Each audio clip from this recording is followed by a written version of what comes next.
If I won the lotto tomorrow, well, I know I wouldn't bother going on no spending spree. I'd pick a business school and pay the entrance fee. Then maybe if you're lucky, you'll stay friends with me. And sweeping life before your eyes, cliche. Have to pretend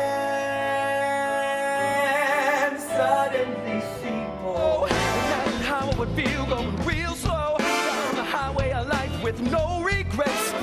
And no breaking your neck for respect or a paycheck. It's been really good. Just over a year, it's crazy, time flies. The city is very different than New York, and it has its challenges. Some of you might have seen that I really wanted honey mustard with chicken strips. It's definitely a learning curve when you're living in a new city. Culturally, there's a lot of differences that I've kind of had to try and maneuver. But it's also a really amazing city. One of my favorite things to do is get off the tube near the river and walk along the river, because New York doesn't have something like that, where you can have the space to see where you are, and that's what I love about this city. I love that kind of vibe, and I love the multicultural kind of vibe, because of London being in the EU and where it's kind of situated on the planet. You get a lot more multiculturalism. Really, it's really diverse here, and although you do have that in New York, it's different because it's harder to kind of get to the U.S. and stay in the U.S. if you're not from the U.S. and so I'm quite enjoying the level of diversity for sure, and it's been a year, so I'm getting more and more used to the city and kind of how it feels and how it vibes and how it flows. I was in New York for 10 years, and it took me about two years to fall in love with New York. So I feel like I'm a year in. So give it some more time, and I think we could have a love affair. Yes and no. I knew coming to London that I was starting over. So I had to, I left my manager in the States, and I had just closed a show in the States. So coming here, I had to find a new agent. I had to find where the rehearsal studios were, where the audition studios were. I didn't know anybody. And you never know moving somewhere like kind of where you fall, because I still, I've been here for a year, and now I know more people, I know more actors, I know things like that, but I don't know everyone. So, even when I go into an audition and I have a great audition, and in New York, you kind of know who's there, so you can be like, oh, I think I might have gotten that. And here it's like, I have no idea, because I have no idea who else is out there. You know what I mean? Like, I don't know numbers, I don't know. So it's definitely like a transition in terms of starting over. But in a way, it was also a fresh start, because no one knew me here. So I kind of get to come in and say, like, here I am, this is who I am, without any preconceived notions as to, oh, he can dance too, or oh, I was dealing with a lot of that in New York, of the ideal cover because he can dance. And yes, I can dance, but I can also act, and I can also sing, and I also have strong vantage points, and I like to think I create strong characters. So those are the kind of things that I am happy that I'm able to do right now, and I hope to continue to do more of it. Yes, I auditioned for a replacement Benny in the city. I would probably say like 2010, 2011. It was towards the end, but not quite the end, maybe. And I remember wanting it so badly, and I knew that it was the right role for me. Like, I just knew it. And I went in, and I was so stressed. Like, I could feel my heart pounding. And the scenes went great, and I remember my vocal audition was not great. Like, I was cracking, and I think that might have been one of the first times that I realized that I was getting in my own way, like just mentally, And I didn't get it, and shocker. And And I always wanted to do it after that. And I remember I went in for it in a regional production. And you know, with regional production, sometimes they have like, you know, 5 or 6 equity contracts they can use. And then everyone else is non-equity in the States. That's, you know. And I remember going in for Benny, and I sang it really well, and he was like, wow, that was really great.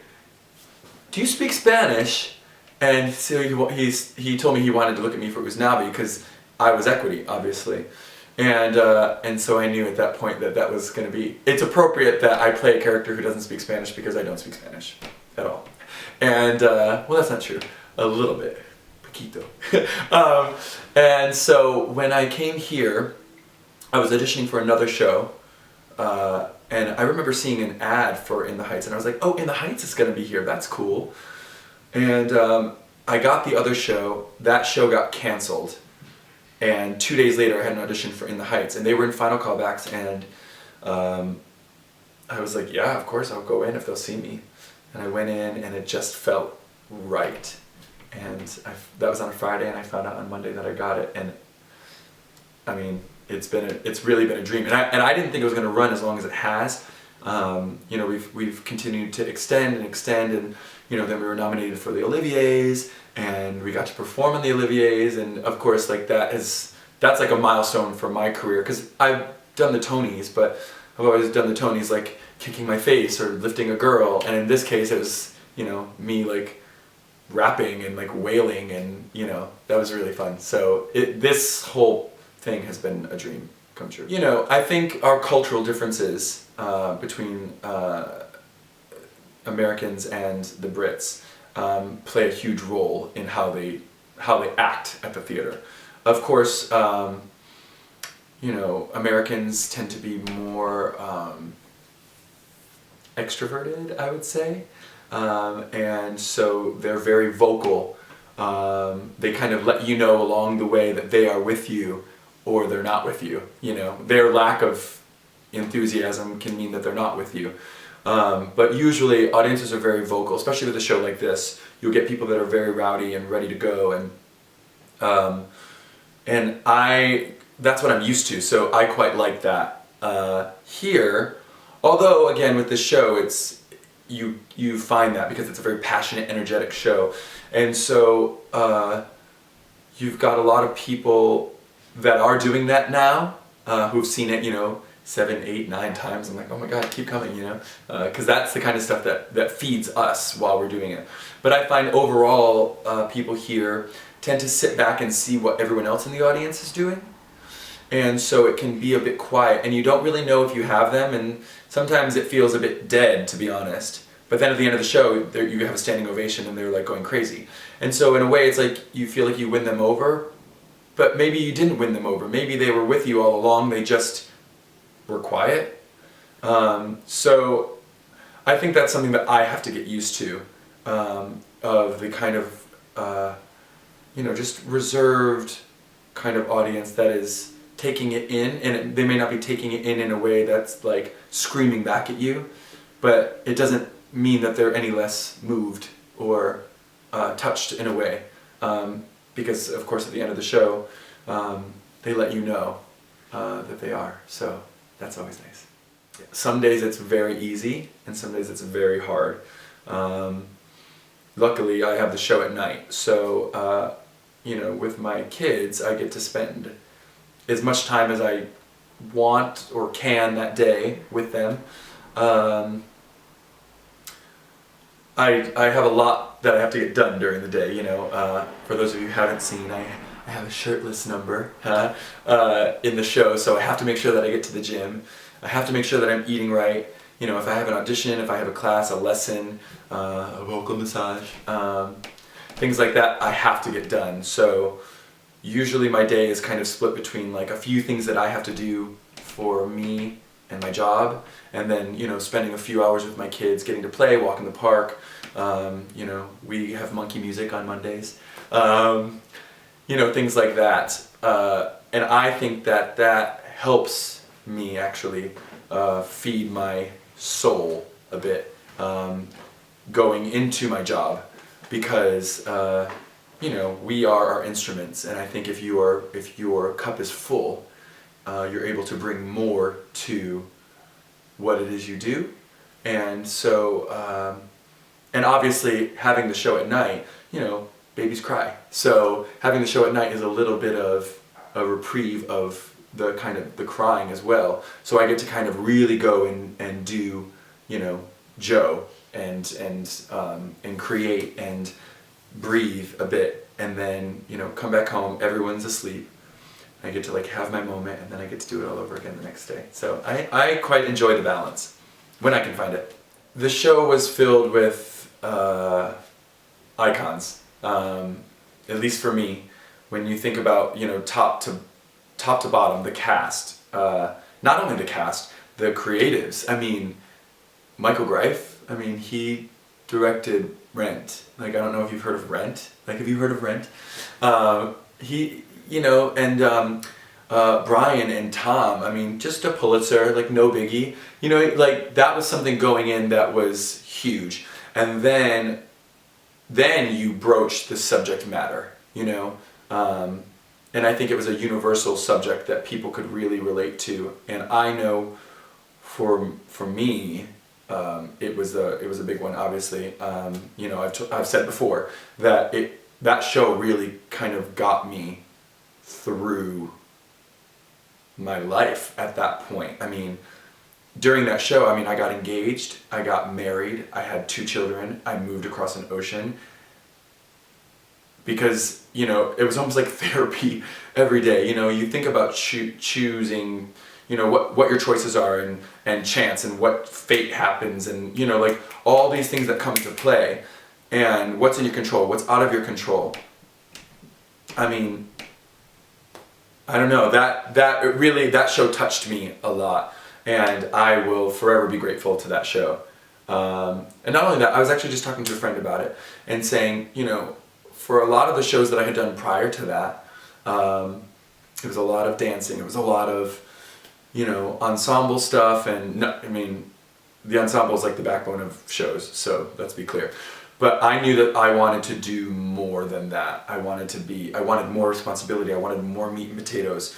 And that show was a defining moment for me in my career as well, because it made me realize, oh, you've got this, you can do this, you've known you can do this, but it took something to come along to say you can do this.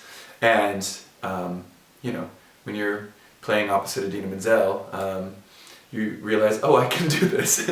You know, so yeah, a huge show, a big deal, and it was a solid year on Broadway that I will always remember and always be grateful for. She's smiling.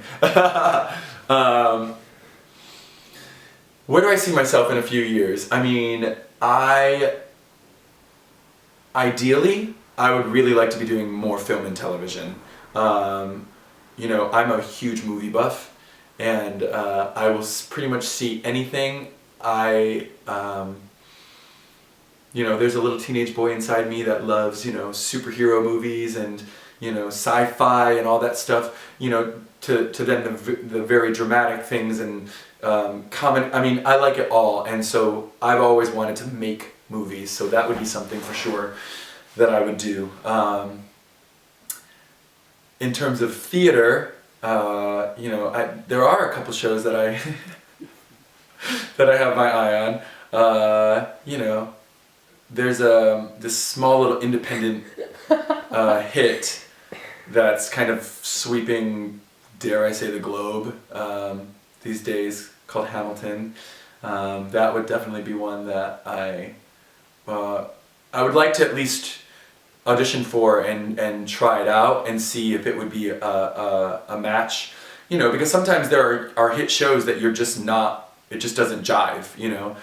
That would be something that I would be interested in playing with and seeing if it would be a right match, because, I mean, if it's going to be that big of a hit, it's got to be for a reason, you know, and I haven't had the chance to see it being here.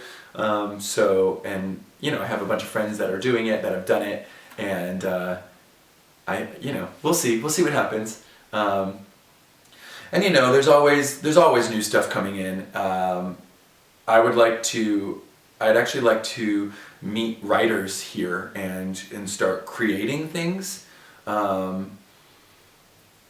because I feel like the minute as an actor that you're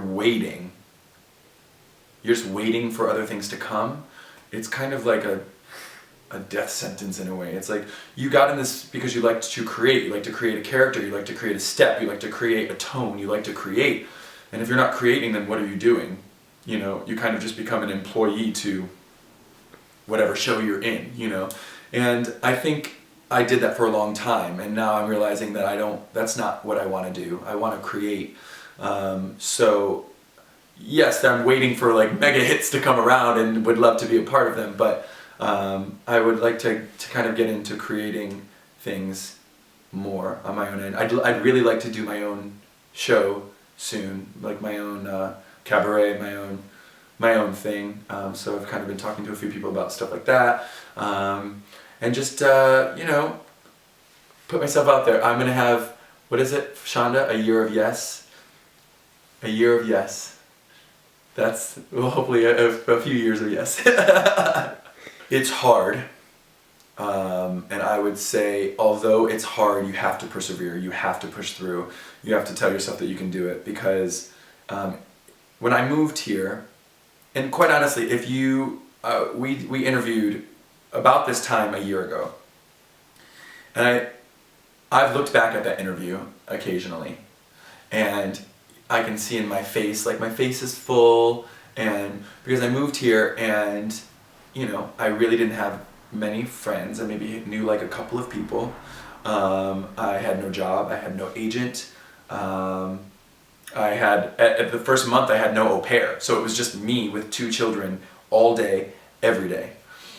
And because of that, like, I was kind of not watching my diet. I was drinking a lot. I was kind of just like waiting to see what was going to happen. And it wasn't until I realized, like, oh, you know, you're meeting people. You know, this is your first impression. You're going to show up like that. You know, you have to show up to the best of your ability, the top of your game. And it was then that I realized, like, okay, you have to make sure that you're going to the gym. You have to make sure that you're eating right. You have to make sure that you're sleeping enough. You have to make sure that you're working on material. So I just started like downloading a bunch of songs and just started working. And the more that I started working on my own stuff, just because I was working on it, things started, the flow started to come. So I would say if you're going to move and know that you've got to make it happen. It's not just going to fall in your lap, because quite honestly, no one knows who you are. And also enjoy it. Go out, meet people.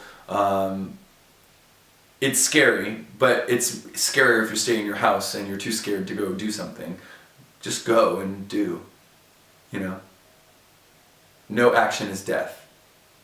And I don't mean that in like a, you know, bleak, morbid way, but, you know, it's like movement is life. Keep moving, you know.